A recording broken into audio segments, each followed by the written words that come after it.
Здравствуйте, уважаемые зрители! Сегодня, как и обещал, приехала к нам печка-костер. Она специально разработана под бани-бочки. Она имеет еще изолированный экран, который ставится в разделку стены, и можно топить с улицы. Но это чуть-чуть позже, мы будем делать другую баню и, соответственно, совершенно другое видео. Сейчас я вам хочу немножко рассказать про эту печь и про то, как уже поделиться отзывами непосредственно при использовании ее, то есть по назначению. То есть будем париться сегодня. Давайте начну с того, что вот эти камни, которые лежат здесь на полочке, они были в печке Теплодар Русь-12 ЛУ. И здесь лежат остатки от печки бочонок компакт. То есть две эти горки, это именно вот помещалось в бочонок компакт. Сейчас я то, что из Руси достано, буду укладывать в печку костер Рейн. Здесь хотел отметить непосредственно другое. Так, не обращайте, скажу так, внимание на внешний вид печки. Здесь она пришла немножко деформирована, в транспортной компании ее помяли, но поэтому она здесь и стоит. То есть на сам тест-драйв это влиять не будет. Скоро зажгу я огонь. Окошечко очень... Окошечко очень красиво светится. Стеклянная. Вот там даже, по-моему, что-то еще осталось из углей. Очень красиво баня смотрится, именно вот со стеклянной дверцей. То есть, но это все попозже. Сейчас я вам расскажу про то, что мы будем делать. Вот видите, здесь такая специальная полость, в которую укладываются камушки. И подавая вот сюда воду, она попадает непосредственно сразу на камни. И вот это дает какой-то дополнительный пар. Именно вот эту фишку мы сегодня будем испытывать. Камни там надо определенно уложить, как можно больше их туда положить. Как мне производитель сказал, нужна мелкая галька. Не галька, а галтованный камень, то есть определенной фракции. Тут совсем немножко его нужно. В общем, укладываем. Начал укладывать камни и вспомнил, что у меня есть модуль сетка. То есть она ставится на трубу, и, соответственно, еще будет у нас дополнительное количество камней на трубе, которое тоже нагреется и можно будет поддавать. Сейчас я установлю. Ну и хотел немножко рассказать про конструкцию печки. Печка сделана передние, боковые, задние стенки из 4-миллиметровой котловой стали. Там стоят ребра жесткости. Это все препятствует каким-либо деформациям печки.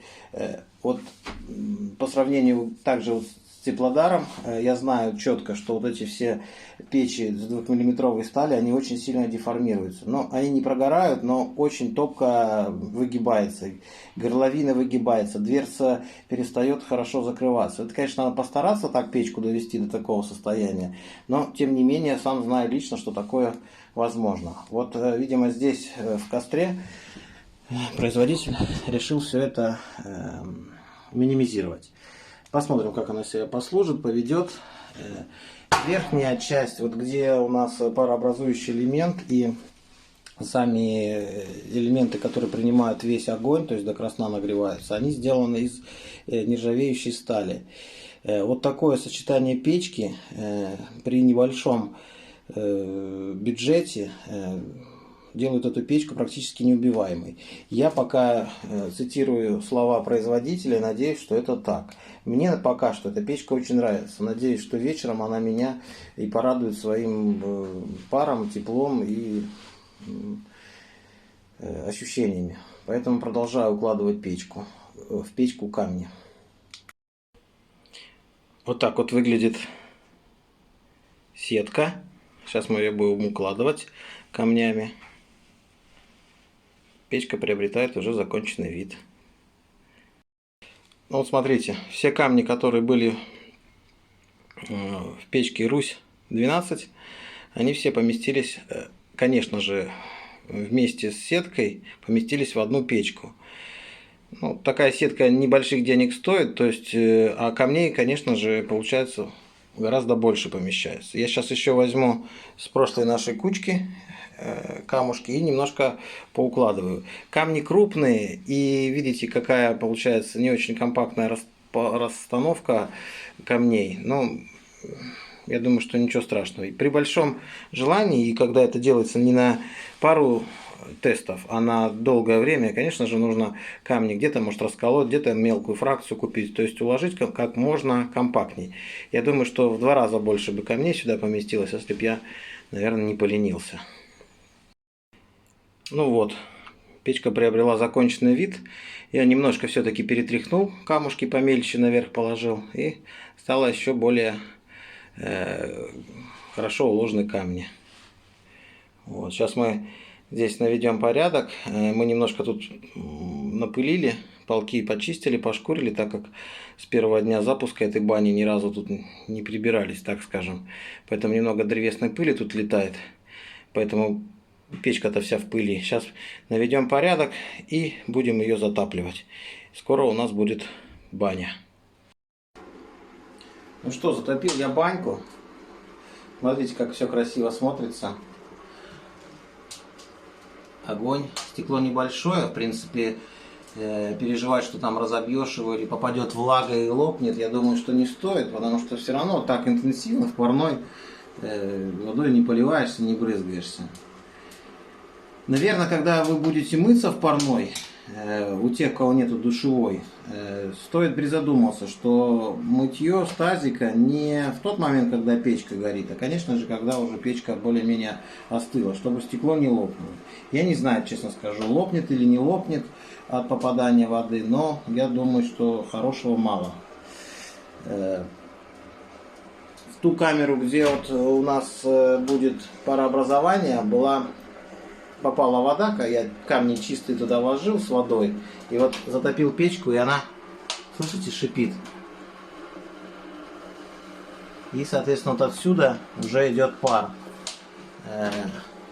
То есть вот это и есть фишка парогенерации, то есть вода попадает именно в такую полость закрытую, в которой лежат мелкие камни, они нагреются потом и будут интенсивно пар выделять. Вот видите, уже идет. То есть в обычных печках, когда ты поддаешь на камни, вода, в принципе, не испаряется сразу, ну, в некоторых случаях, а может стекать просто по бокам печи.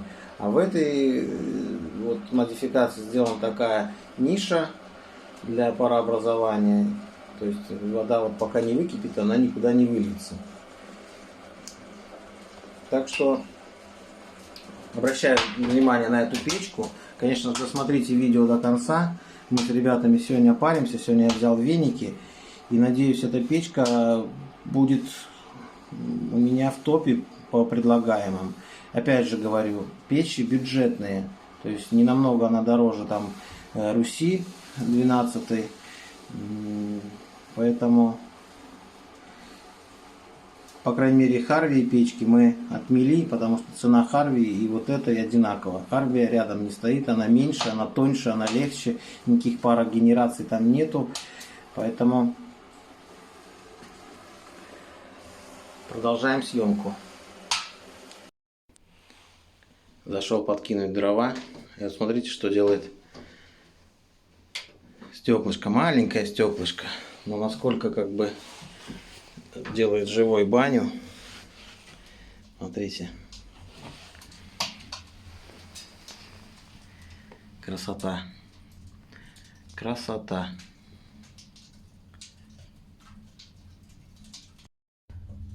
Заходим в парную. Печка классная. По крайней мере, вот на данном этапе, еще не поддавая, не парясь. И красивая. Ну, пока мне нравится. Как и многие печки, на этапе, пока баня топится, вот видите, 20% влажности, там 80% температура. Ну, на самом деле больше, наверное, не нужно, но печка у меня еще горит. Пусть догорает, и потом мы ее прикроем. Как сказал производитель, что нужно закрыть зольник, но чтобы там угли, по крайней мере, горели. Потому что вот эта камера с камнями, она должна поддерживаться, ну, в горячем состоянии. То есть нижняя камера, где происходит эта парогенерация, она как бы внутри топки. Она быстро остынет, если ее залить водой. Поэтому, если не топить, то и как бы этого эффекта в скором времени через пару поддаваний не будет. Сейчас я переключу камеру в другой режим. Вот смотрите, что получится. Это мы еще... Я только, грубо говоря, начал этим всем увлекаться. Можно сказать, третий раз поддаю. Сразу такой наплыв пара. Это немножко не то ощущение, что просто на камне дал. То есть, ну, все впереди. Сейчас придут ребята, и мы будем париться. После первого захода так получилось, что не очень-то интенсивно мы и дрова подкидывали, но 90 градусов было 95, легко, но влажность при этом была 15%. Поддавать при 90 градусов тяжеловато. Но и вот у нас эксперименты, ну, поддаешь, все хорошо, мягко, хорошо, но жарко. Влажности как бы она на барометре, по крайней мере, не увеличивается. И вот товарищ у меня тут задержался, я побыстрее выскочил, потому что температура жестокая. Вдруг у меня сюда воды налил побольше. Если слышите, она кипит. То есть при этом у нас в печке немножко там тлеют дрова, соответственно, вот они как раз проходят жар через вот этот парообразователь. И даже при условии, что, можно сказать, огонь не горит, испарение происходит. То есть вода кипит, я скажу, интенсивно кипит, там может быть налито, не знаю, может 200-300 грамм. То есть тем самым, пока мы сидим в комнате отдыха, сейчас повышается влажность. Я бы хотел, чтобы температура немножко убавилась, потому что 90 градусов и влажность это тяжеловато. Но в целом как бы хорошо.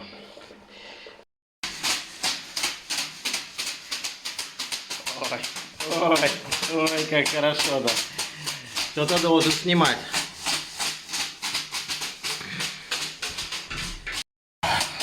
Ёптель-моптель. Вот это температура. О!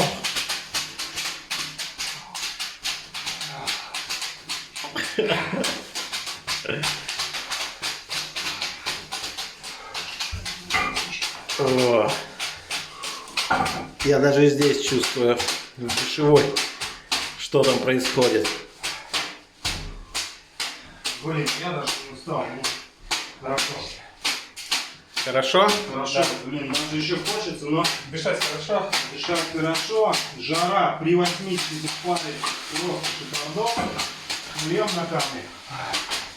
Потому что залили полностью эту штуку. Да, она закипела, стала. Она закипела, перелилась, видишь, там внизу. Закипела и начала. Стала, да, стала выплескиваться. Мало, давай, поэтому сейчас на камень подаем. Следующий заход будет вообще огонь. Подсохнет. Ну что я могу сказать? Ощущения, конечно, гораздо приятнее, чем печкой Русь 12. Я почему все Русь, бочонок? Да потому что особо сравнивать не с чем. Вот сейчас у нас вот эта печка фаворит. Нагрели мы сначала баню до 60, до 90 градусов. Как-то она очень быстро, так спонтанно, так скажем, хопа, и 90 градусов. То есть на бочонке долго топилось до такой температуры, да мы и даже и не дотапливали. Русь побыстрее, но была на 80, как бы больше не стали топить. Стали потом поддавать, но уже дрова не подкидывали. А вот на этой 90 с самого начала мы печку довели. Влажность, конечно, была вообще низкая, 15%. Но, можно сказать, просто не потом влаги не подливали на камни и в парообразователь. Сейчас вот вы в предыдущем отрезке видели, парни тут парились вовсю. водой позаливали. То есть температура уже снизилась там до 75 градусов. Сейчас она ближе к 80 идет. То есть пар был, пар классный. Заливали на камни. Всю эту воронку полностью водой тоже залили. Она, конечно, тоже излучает пар. Даже когда залитая, уже не шипит. Она все равно закипает. Опять выделяет влагу уже так. Ну, не то что с шипением, но выделяет, ну, кипя, так скажем, интенсивно. Это тоже немаловажно. Вот, продолжаю. Сейчас мы, чтобы у нас воронка эта кипела и шипела, мы подкидываем дрова. Как производитель сказал, что нужно, чтобы немножко всегда горели дрова. То есть вот вы видите, как они в таком тлеющем режиме работают. За счет этого парной температура вот держится 78 градусов, не увеличивается. Но воронка, после того, как 10 минут назад мы ее залили наглухо, видите, опять Горыныч работает, так я его обозвал. То есть сразу же чувствуется приход. Это не тот приход, что на камне, вот видите, хотя парни тут парились, и все равно камни горячие. Я говорю, что мы с самого начала очень сильно натопили баню, и я скажу, что я ее там всего лишь с 2 подкладок так довел до такой температуры. То есть, видите, Горыныч продолжает шипеть. То есть, не сразу пшик там выпущен пар в облако, а вот он постепенно шипит изнутри как бы, и будет влажность нагонять постепенно. Можно еще налить туда, даже если я говорю, что он зальется водой. Вот как вот мы в прошлый раз там налили кучу.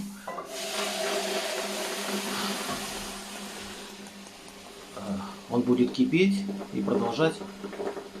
Вот там интенсивно, слышите, шипит. Это все выделяется пар.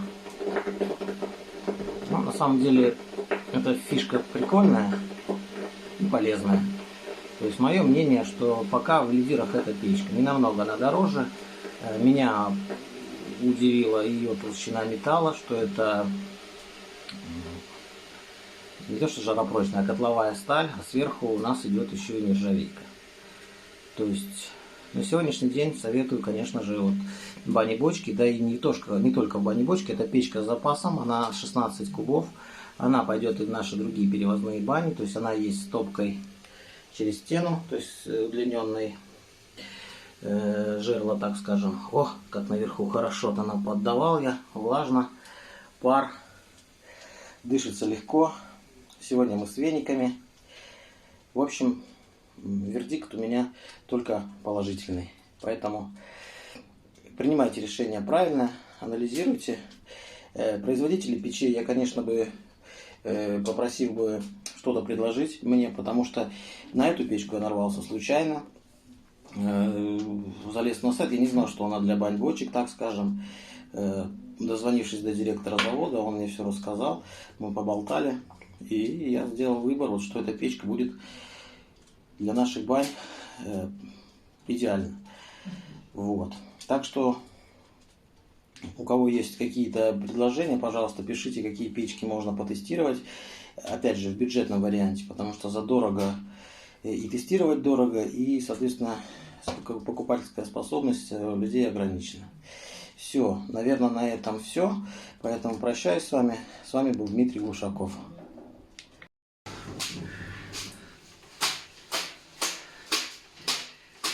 Хорошо? Отлично. Мне тоже все понравилось. О, печка жарит, парни жарят, веник жарит. Все, великолепная печечка.